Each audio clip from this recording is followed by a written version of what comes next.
আজকে যদি মুসলমানের ভিতরে লুকিয়ে বিশেষ করে এই মুনাফিকের বাচ্চারা কাজ না করতো, একটা আলেমকে কারোর বাবার ক্ষমতা হতো না মিথ্যা মামলা দিয়ে জেলে নেয়া, রিমান্ড দেয়া, তার উপর টর্চার করা। আজ আলেমদের উপরে জুলুম অত্যাচার টর্চার চালানো হচ্ছে শুধু এই মুনাফিকের বাচ্চাদের কারণে।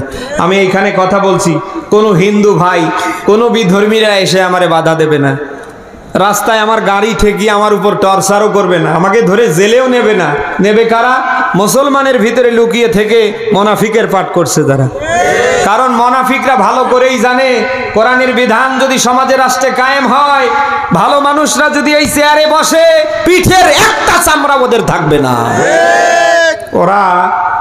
ওরা যতটুকুন বোঝার ওরা বুঝেছে, এই জন্য সব হুজুরের উপরে ওদের কোনো অভিযোগ নেই, ওরা সব হুজুরকে ধরেও না।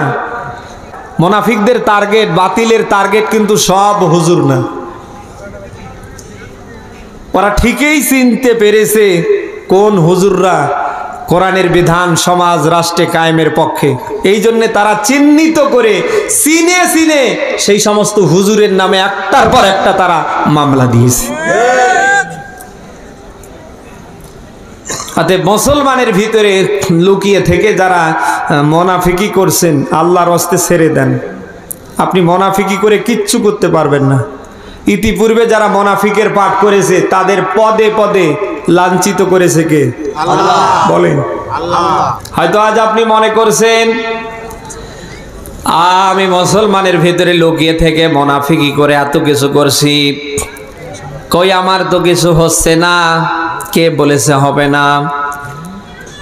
যুগে যুগে প্রত্যেকটা মুনাফিককে আমার আল্লাহ ছাড় দিয়েছে, তাই বলে ছেড়ে দেয়নি।